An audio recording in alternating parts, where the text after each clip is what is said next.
रहा है तो हमारी लाइट उस पर पड़ती है रिफ्लेक्टर टेप पे, तो एकदम से चमक आती है, हाँ भी कोई व्हीकल आ रहा है। ठीक है ना जी। दूसरा, एक मैंने नशे की बात बताई कि नशा करके तो हमने चलना ही नहीं चलना है। यदि आप अपने बच्चों से प्यार नहीं करते हैं तो आप नशा करके चलोगे। ये बात यदि हम अपने दिमाग में बैठा ले तो ये जितने भी एक्सीडेंट्स हैं तो हम इनको काफ़ी कम कर सकते हैं। तीसरा, जैसा कि मैं आप लोगों को बताना चाहूँगा कि कई बार हमें एक HSRP प्लेट होती है, वो भी बड़ी एक सुविधा है आप लोगों के लिए।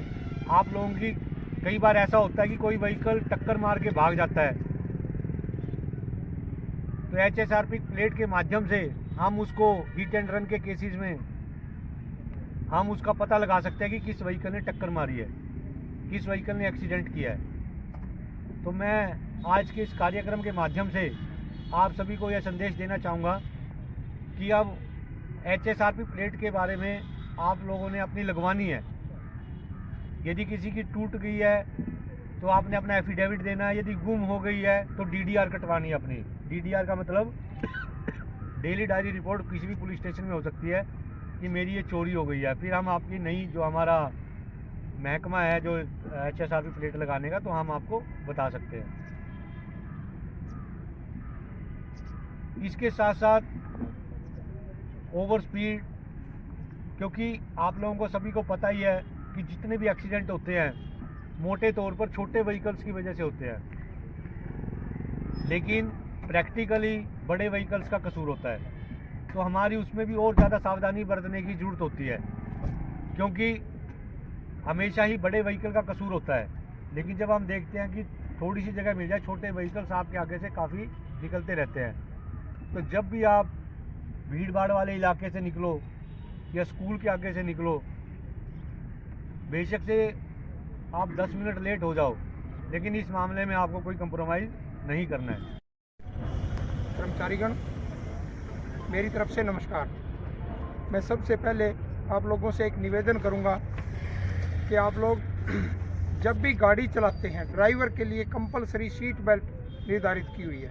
हमने अपनी जान को जीना है, दूसरों की सोच बाद में करनी है, सबसे पहले अपनी करनी है। यातायात के नियमों का सड़क पे पालन करना है। कहीं पे जेब्रा क्रॉसिंग है, कहीं पे तीखा मोड़ है, सभी लोग उस पे ड्राइवर भाई ध्यान देंगे। अगर हम अपने मन से ड्राइविंग कर रहे हैं, ध्यान दिमाग लगा के, शायद हमारी दुर्घटनाओं में कमी आएगी। दूसरा बात रहेगा रेड लाइट पे विशेष तौर पे हमने ध्यान देना है। कई बार हम देखते हैं साइडों में कोई नहीं, हम निकलने की कोशिश करते हैं, तो इसके लिए विनती करूंगा कि आप रेड लाइट के नियमों का पालन करें। दूसरा, हमारे बच्चे हैं 18 साल की एज तक, 16 से 18 साल की एज तक हमारे को लाइसेंस की आवश्यकता नहीं है। बिना गियर की बाइक बच्चे चला सकते हैं, लेकिन वो क्या करते हैं, बहुत तीखे हिसाब से चलाते हैं, इधर उधर ध्यान नहीं देते, हमारे बच्चे जान गंवा देते हैं। इस चीज़ का भी हमने पूरा ध्यान रखना है। सेकंड बात सर जी ने बताई है कि ज्वलनशील पदार्थों की जो गाड़ियां यहाँ से निकलती है रोड से, वो दूसरों के लिए भी मौत का कारण बन सकती है। कृपया उस बारे में सावधानी बरतें। रही बात आज के इस कार्यक्रम में उपस्थित हमारे motor vehicle officer Shri Purnachand ji, motor vehicle inspector Shri Anil जी,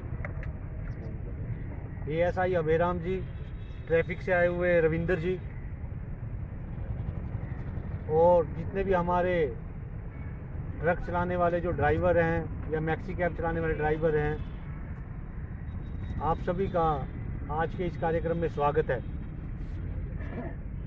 जैसा कि आप सभी जानते हैं कि जो रोड एक्सीडेंट हैं ये काफ़ी मात्रा में होते हैं, और ये हम यदि छोटी छोटी जो हमारी छोटी छोटी चीज़ें हैं, यदि हम इनका ध्यान रखें तो हम रोड एक्सीडेंट को बहुत ही कम कर सकते हैं।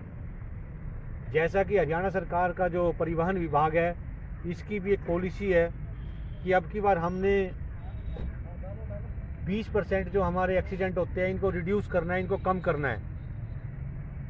तो मैं आपको यही बताना चाहूँगा कि सबसे पहले जैसे आजकल धुंध का मौसम भी है और रात को हम ड्राइविंग करते हैं, तो हमें सबसे पहले अपनी ज़िंदगी का, लाइफ का ख्याल रखना चाहिए। छोटी छोटी चीज़ों को यदि हम फॉलो करेंगे, उनका अनुसरण करेंगे, तो हम एक्सीडेंट करने से या होने से बच सकते हैं। मैं समझता हूँ कि जैसे जो आप लोग ड्राइवर्स हैं, इनका जो ज़्यादा से ज़्यादा जीवन सड़कों पर ही कटता है। यदि आप सावधानी से ट्रक या अपना वाहन चला रहे हैं, तो कोई दूसरा सामने से जो वाहन आ रहा है वो ख़राब चला रहा है या वो फॉलो नहीं कर रहा है, तो उससे भी हमें खतरा हो सकता है। क्योंकि मैंने देखा है कि परिवार में यदि कमाने वाले की मृत्यु हो जाती है, तो परिवार के ऊपर एक दुखों का पहाड़ टूट पड़ता है। तो आप न केवल आपकी ज़िंदगी खराब होती है, अपितु आपका परिवार भी सड़क पर आ जाता है।